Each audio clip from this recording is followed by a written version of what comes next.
Conheci um grande amigo, e ele é filho de Deus Pai.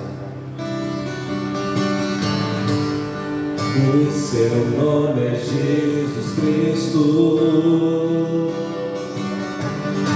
e nele a gente pode confiar. Conheci um grande amigo. Conheci um grande amigo, e ele é filho de Deus Pai. O seu nome é Jesus Cristo, e nele a gente pode, e nele a gente pode confiar. O teu nome é Jesus. Jesus, Jesus, meu grande amigo, nele a gente pode confiar. O teu nome é Jesus, Jesus, Jesus, meu grande amigo, nele a gente pode confiar. E essa paz que estou sentindo? E essa paz que estou sentindo vem aqui dentro de mim. É o amor de Jesus Cristo, e nele a gente pode, e nele a gente pode confiar. O seu nome é Jesus. Jesus, Jesus, meu grande amigo, nele a gente pode confiar. O seu nome é Jesus, Jesus, meu Jesus, nele a gente pode confiar, nele a gente pode confiar. Você só pode ser feliz tendo Jesus no coração. Você só pode ser feliz tendo Jesus no coração.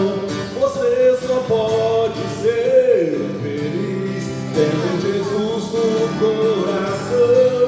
Você só pode ser feliz tendo Jesus no coração. Jesus, Jesus, meu grande amigo, nele a gente pode confiar, nele a gente pode confiar.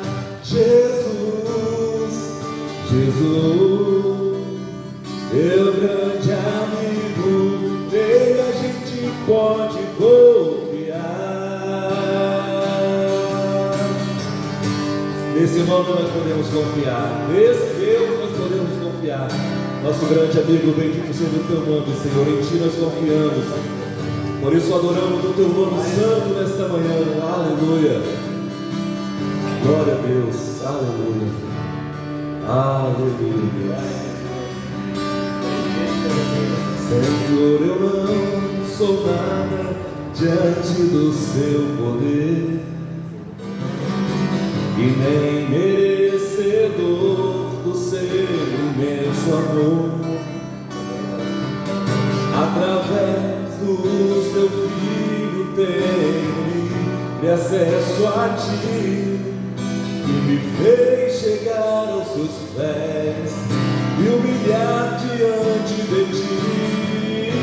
Deixa teu rio passar em minha vida e curar minhas feridas, sarar as minhas dores.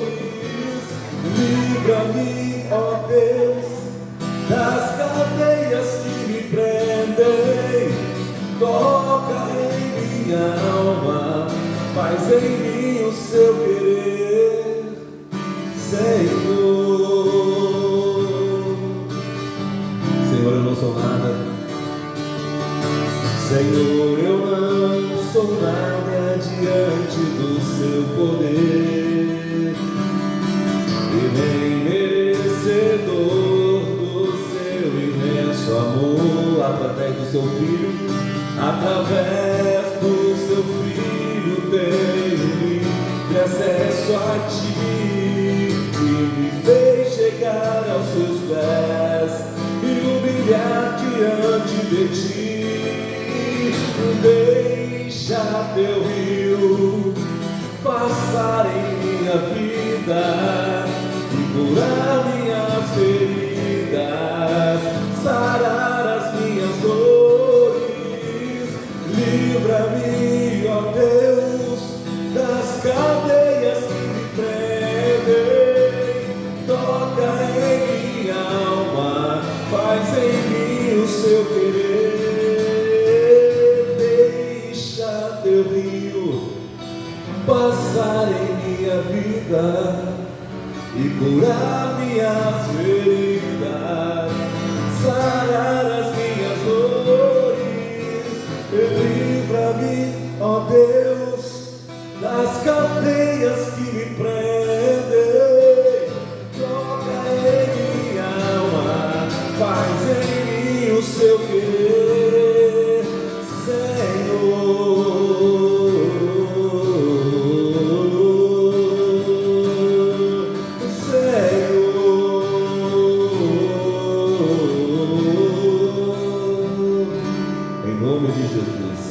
Faz em nós o teu querer, Senhor. Cumpre em nós a tua vontade. Em nome de Jesus. Glória a Deus. Glória a Deus. Aleluia. Meus irmãos, nós vamos ainda fazer um período de reflexão. Livro dos Segundos Reis, segundo livro dos Reis, melhor dizendo, capítulo 6, verso 15. Capítulo 6, versículo de número 15, diz assim: E o moço do homem de Deus se levantou muito cedo e saiu, e eis que um exército tinha cercado a cidade com cavalos e carros. Então o seu moço lhe disse: Ah, meu senhor, o que faremos? E ele disse: Não temas, porque mais são os que estão conosco do que os que estão com eles. E orou Eliseu e disse: Senhor, peça-te que lhe abra os olhos para que veja. E o Senhor abriu os olhos do moço e viu, e eis que o monte estava cheio de cavalos e carros de fogo ao redor de Eliseu. Ao redor de Eliseu. Meus irmãos, esse é um período histórico datado aproximadamente 850 a.C. e era naquela época, nesta data, comum as guerras. Hoje já não tem nada aproximado com o que era na verdade nessa época, porque essa época era uma época de ocupação, grupos étnicos ocupando territórios, tomando territórios e crescendo assim. Muitas guerras. Aqui já é um período onde nasce o primeiro império, que vai ser o Império Assírio. E este império, ele se volta contra o reino de Israel, na intenção também de ocupar as suas terras. E esse procedimento, esse jeito de ser império assírio é diferente dos outros impérios. Por exemplo, aqui, esse grupo de gente aqui chamado assírio, quando eles queriam ocupar uma terra, eles vinham, ocupavam o território e expulsavam os moradores. Diferente do Império Babilônico, que não ocupava território. O Império Babilônico, ele tinha uma ideia escravagista. Eles entravam no território de alguém, de um povo, pegavam aquele povo, levava cativo para a Babilônia para trabalhar na Babilônia, para fazer a Babilônia crescer e prosperar. Diferente do Império Medos e Persas, que vem logo depois do Império Babilônico, que entrava, não tinha a intenção de ocupar o território, não tinha intenção de levar ninguém escravo.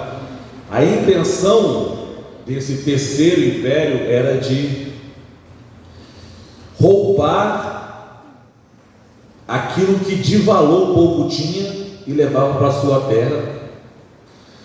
Fabricava ou produzia algumas coisas e trazia de volta para vender. Tipo, eles entravam, roubavam o nosso minério, produzia o iPhone e trazia para a gente vender.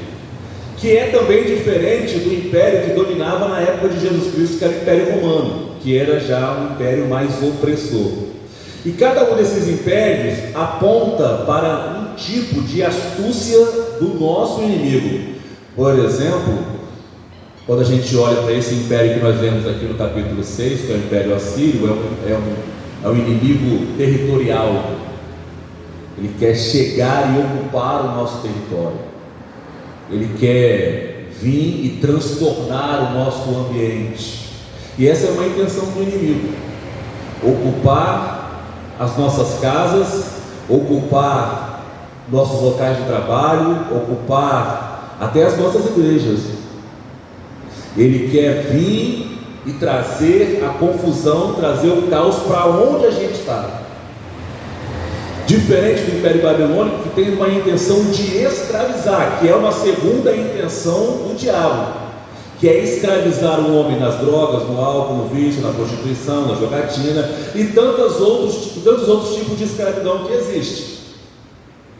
Já esse terceiro império que eu citei para vocês aqui, que é os Medos e Persas, ele tem uma visão saqueadora, que aponta para uma terceira intenção do nosso inimigo, que é de saquear aquilo que nós temos de valor, que é de chegar e de roubar a nossa paz, roubar a nossa alegria, roubar a nossa estabilidade, roubar a nossa fé, porque essas são as coisas que nós temos de valor.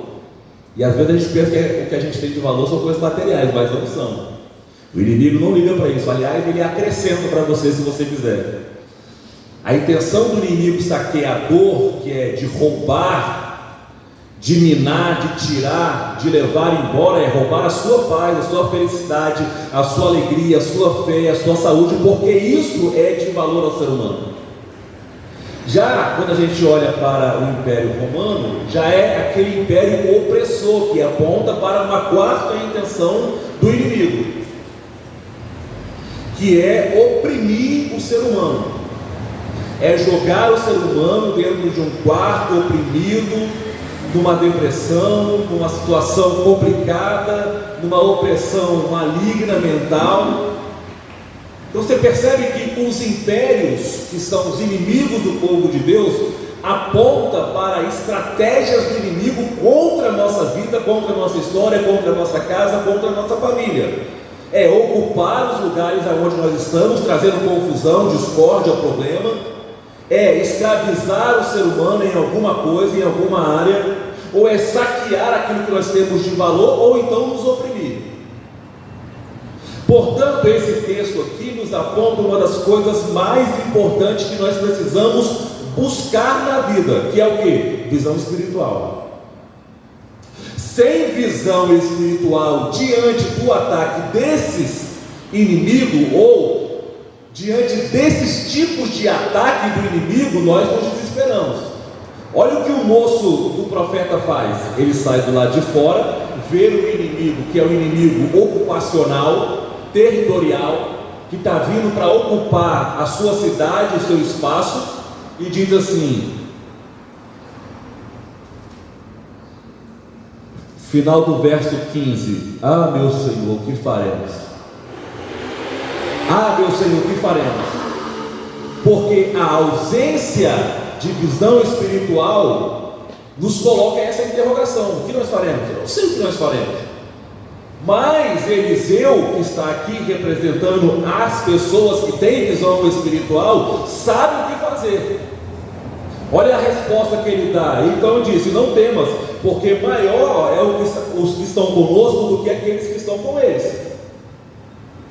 Aí, esses dias eu perdi o sono de madrugada. E aí eu, pensando no outro dia que tinha que acordar cedo, achei que era Deus me chamando para orar. Eu não queria naquele momento orar, porque eu estava cansado, querendo descansar e tentando relutar ali, mas enfim, acabei tendo que orar, né? Quando eu dobrei os meus joelhos no chão para orar ali, eu fiquei pensando sobre o que eu vou falar para Deus. Aí eu falei: quais são as causas que eu posso apresentar para Deus? Olha só,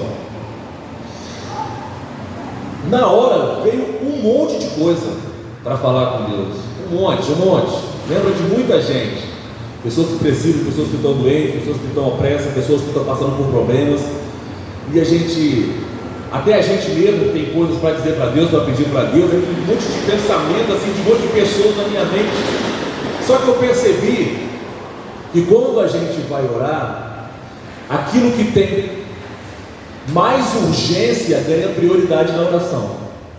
Eu pensei: tem coisas que eu posso orar depois, mas isso aqui é urgente, isso aqui precisa de uma intervenção divina urgente. Essa resposta é mais urgente do que a do irmão fulano de tal. Então eu percebi que quando a gente vai orar, aquilo que é mais urgente ganha prioridade. Aqui nesse texto tem uma oração. Quando o profeta Eliseu diz ao seu moço: não temas, porque maior são aqueles que estão conosco, após dizer isso, ele vai falar com Deus. Então ele vai orar ao Senhor, verso 17: e orou Eliseu e disse. Qual é a necessidade, qual é a urgência da oração aqui? Destrua os meus inimigos? Não. Ele ora e diz assim: ah, Senhor, peço-te que abra os olhos do moço. Porque abrir os olhos do moço para que o moço tenha uma visão espiritual é mais urgente do que a destruição do inimigo. Porque pior do que ter inimigos à nossa volta, que é uma coisa comum a todos nós, é você estar aliançado com uma pessoa que não tem visão espiritual. Portanto, na oração do profeta Eliseu, ao invés de primeiro ele orar contra os inimigos, ele diz: Senhor, abra os olhos do moço para que o moço veja. Então o Senhor atendeu a oração do profeta, o moço abriu os olhos, ele viu. Então ele vai fazer uma segunda oração, que é a posteriori. A priori, abre os olhos do moço. Prioridade, abre os olhos do moço. A posteriori, que vem secundariamente: Senhor, segue os meus inimigos. Essa é a segunda oração que ele faz. E o interessante é que a visão espiritual do profeta Eliseu faz com que, primeiro, ele não tenha medo, porque são essas palavras que ele diz para o seu amigo: não temas, porque maior é o que está conosco do que aquele que está lá fora. Então a primeira coisa que a gente percebe nesse texto é que uma vida destemida emana de uma visão espiritual, de uma boa visão espiritual. Portanto, essa é uma coisa que nós precisamos buscar: visão espiritual sobre a coisa, entender o que Deus está fazendo e pedir a Deus que Ele nos revele o que Ele está fazendo, para que a gente caminhe debaixo dessa palavra de Deus sem nenhum temor, para que a gente ande perseguido. Segundo, é que Eliseu, por ter uma visão espiritual, sabe exatamente o que fazer, e ele age com sabedoria.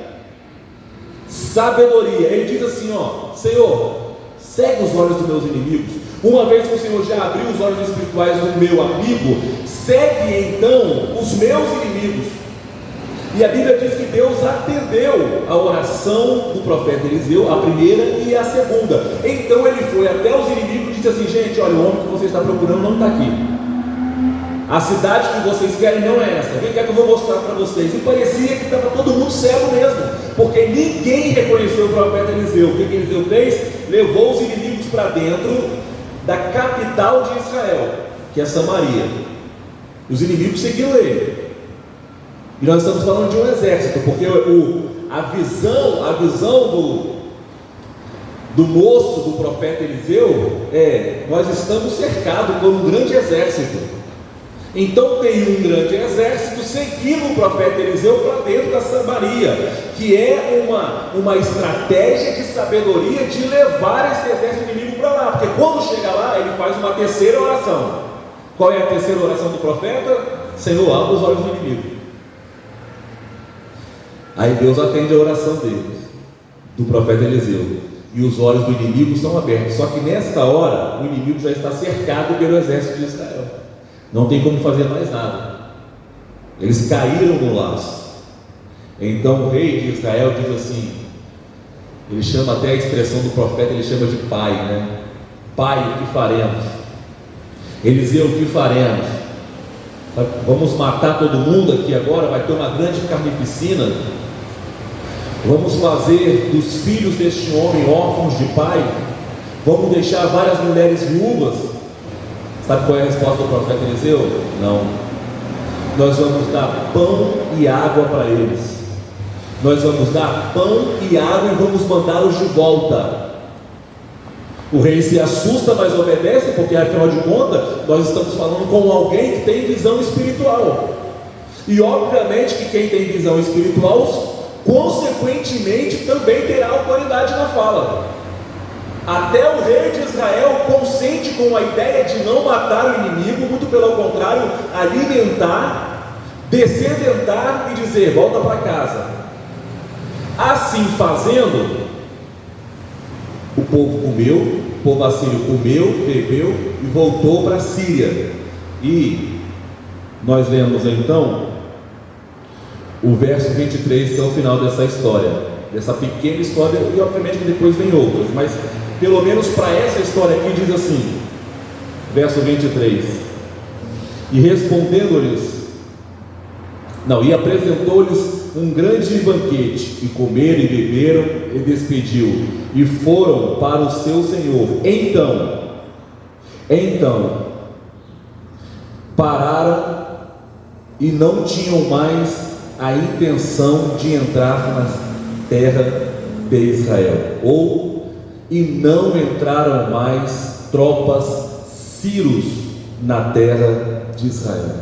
Naquele dia não houve um derramamento de sangue, ninguém ficou viúva, nenhum filho ficou órfão, e a guerra acabou. Porque quem tem visão espiritual, além de ter sabedoria, além de ter direção de Deus, além de ter autoridade, também traz no coração generosidade, mesmo com aqueles que não merecem. Vamos matar? Não. Vamos alimentar e vamos mandar de volta. E o inimigo vai embora, porque dependendo de como nós reagimos à ação do inimigo, nós podemos ter vitória sobre ele ou não. Esse inimigo que eu falei para vocês, assírio, é ocupacional, territorial, quer chegar, quer tomar a terra, quer fazer a bagunça. Mas tanto eles como o Império Babilônico, que tem a intenção escravagista, ou Medos e Persas, que tem a intenção de roubar e saquear, ou os romanos, que têm a intenção de oprimir, tanto faz. A nossa forma como nós lidaremos com os ataques do inimigo pode conceder a cada um de nós vitória e paz, porque a nossa luta, na verdade, disse Paulo, não é contra a carne nem contra o sangue, mas contra os principados e dominadores deste mundo, que é o nosso adversário. Amém, meus irmãos? Vamos lutar a luta do jeito certo e vamos vencer para a glória de Deus. Vamos estar em pé, por favor.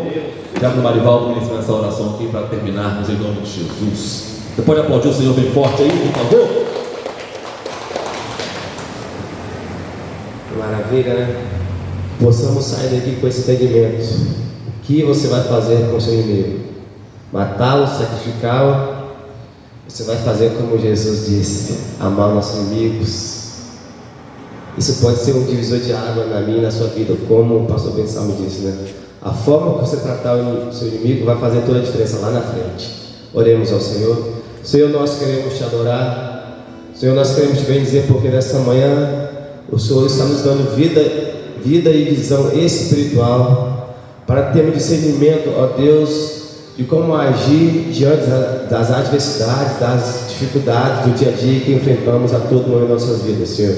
Que como Eliseu, nós possamos ter esse entendimento, ó Pai, e não agir por impulso, e não agir por momento, mas agir em conformidade com a Tua Palavra. E quando agimos em conformidade com a Tua Palavra, agora o Senhor dá toda a direção, o Senhor muda o quadro, o Senhor muda a história, o Senhor muda as sentenças. Somos felizes, ó Pai, porque nesta manhã, mais uma vez, o Senhor veio nos ensinar, o Senhor veio nos forjar, o Senhor veio nos preparar para cada dia prosseguir em frente, não com a visão humana, não com a visão política, não com a visão religiosa, mas com a visão do céu, com a visão do alto. E é isso que o Senhor quer para nós, que possamos ter a visão celestial, a visão do Senhor em nossas vidas. Nos ensina cada dia nossos negócios, nossos afazeres, em tudo que vamos fazer, ó Pai, que possamos ter a visão espiritual do Senhor em nossas vidas. Ser conosco, Senhor, a cada dia de nossas vidas. Continua nos abençoando, a cada colaborador aqui dessa empresa, Senhor, aqueles que prestam serviço, a cada venda, a cada negócio que seja feita. Que não seja simplesmente mais uma venda, mas que seja, ó Pai, algo diferente, seja algo do Senhor, que vidas que entrarem aqui neste lugar, nesse espaço geográfico, possa haver algo diferente, possa ter a presença de Deus aqui neste lugar, mais nas nossas vidas, em tudo que fizermos, ó Pai, tudo seja para a honra e glória do Teu nome, Senhor. Glorifica, ó Deus, o Teu nome em nossas vidas, a cada dia nos faça romper em fé, segundo o Teu querer. E no nome do Senhor nós dizemos que o grande amor de Deus, a graça do nosso Senhor e Salvador Jesus Cristo, as eternas consolações do Espírito Santo de Deus, repousem sobre nós, não só hoje, mas até a volta do Senhor Jesus. E todos digam amém. Está encerrado nosso culto a todos.